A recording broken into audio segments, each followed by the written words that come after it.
Zach. She gave me a camera. I learned how to use it. She printed these for me. Let's do this. Mm-hmm. If you are ever feeling like that, you'll tell me.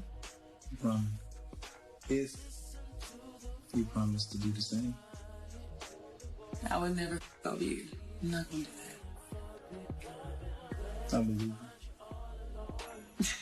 Well, kind of like Mark from Love is Blind season 1, Zach is all in. Look, if you watch Love is Blind, what was it, like early 2020 when that show first came out and became a sensation? And then it blew up even more when the pandemic started because of the fact that the contestants were housed or quarantined into their pods where they were trying to speak to potential partners / spouses. But in any case, yeah, right here we have, Mark, who was always saying, I'm all in, but then ended up being left at the altar.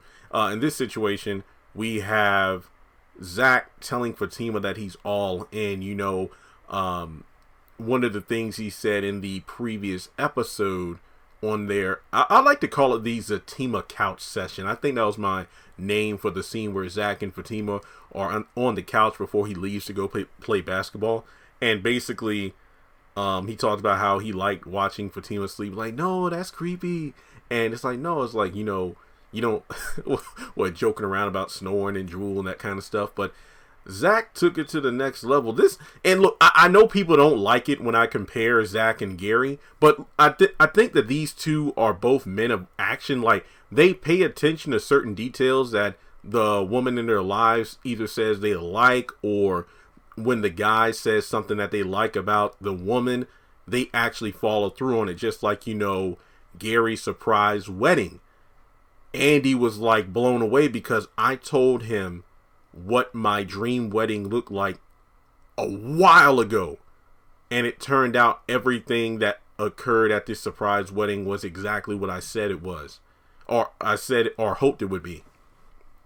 And in Zach's case, he took what Fatima said she didn't like, which was, oh, don't watch me sleep, but in a way it was his physical manifestation of, Fatima, let me show you why I love watching you sleep, because you're so beautiful. And also, I know you always say you're all in, but I wanted to show you that I'm all in. So he basically explains that, I went to play basketball, but then as soon as I left, I had to stop at a chick's house to pick up something.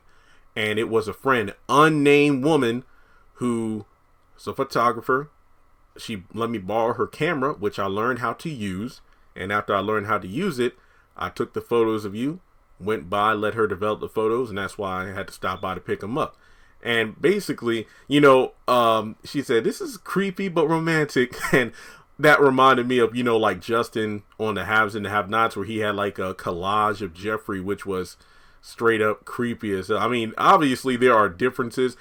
I mean, it's one of those things where you see those like memes or whatever, where an attractive looking man is like, you're beautiful. And then when it's an ugly man who says it, it's like, the good looking man saying it is a compliment. The ugly man saying it is harassment. So it's like Justin and Zach.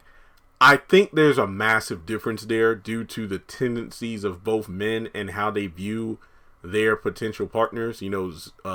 Justin was a stalker and abuser versus Zach, who just wants to be a lover to Fatima. Now, in any case, I feel like the argument could be made, like, how would you feel if you're a partner? I don't care if you're male or female or, whatever person you play in the relationship. How would you feel if the person you're seeing or in a relationship with, you're dating, did this to you? I just know I'm not attractive when I sleep, so, I'm not really... I'd be like, ooh, because I don't really have a good angle, I guess is the way to say it. Not to mention, sleep to me is a sacred thing. It's like when I'm eating or when I'm sleeping, I don't want to be bothered with. That's like, just don't. I mean, I'm not saying I'm going to be, just cut you off completely, but just respect the fact that when I'm in I feel like my personal space is being invaded. But then again, if you're sharing a bed with somebody, there's a difference.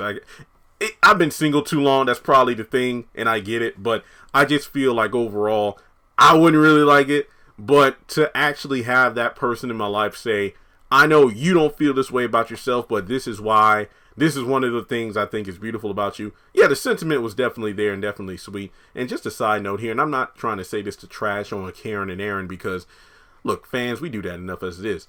I just find it hilarious how Tyler Perry will insert such a beautiful Zach and Fatima scene, but then we go over to Karen and Aaron, and the dynamic is just completely different. It's like Aaron is a doormat, Karen is just I don't know what to say about Karen that hasn't already been said. So it's just like, I wish that if Karen was written to just move on from Zach so she can move on, we could have good scenes between her and Aaron as opposed to her obviously stuck on Zach and Aaron just looking foolish more so by each episode that he is trying to stay with Karen or get her to be with him. You know, like, I'm not mad about him being patient and whatnot. It's just that it seems like Karen is trying to find any reason to get rid of him. I mean, that's just what it seems like to me. But when it comes to Zach and Fatima, you know, it definitely feels like each episode we're getting a growth of their relationship where, you know what, I want to show you I'm all in, you're all in.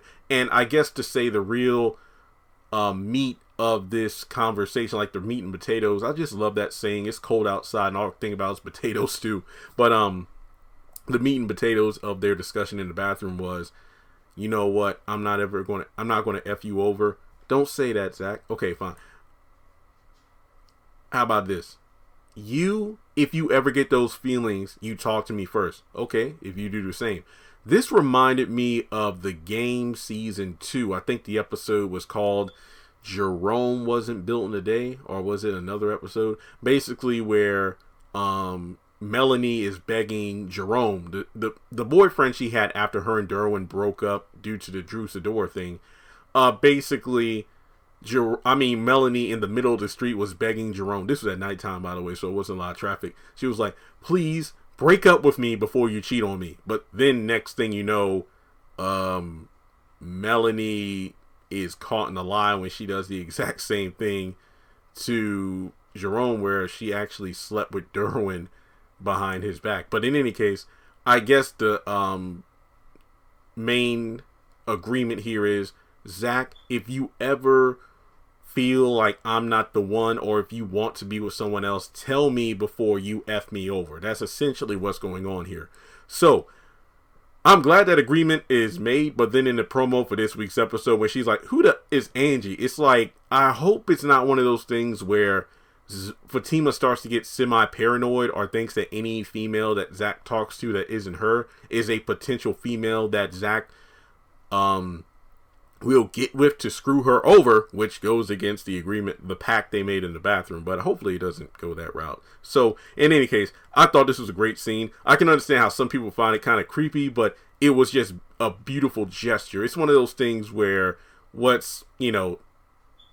hey, different strokes for different blokes, I guess is the saying. But let me know what you think. I thought it was a great scene. It's just one of those things where even in a semi-dull episode, you just take the Fatima scene out and the episode is a 10 out of 10. But if you look at the rest of the episode with the other characters, it's like, Tyler, you got to spice up the characters because they ain't doing it. I mean, Zach and Fatima, they're the only ones who are showing the different stages of a relationship. Yeah, they've had the kind of honeymoon phase, and I feel like we really won't reach that until they move into the house together, which will either be Sistas Season 4 or in the Fatima series. But regardless, just seeing the dynamic between these two and that they're not perfect, they're working through a lot of things, makes them even better to watch week by week. So let me know your thoughts in the comment section below. And also keep in mind, Zach took the effort to learn how to use that camera. It wasn't just something that he was adept at doing. He learned to use it, and depending on the camera, those things can be quite complicated.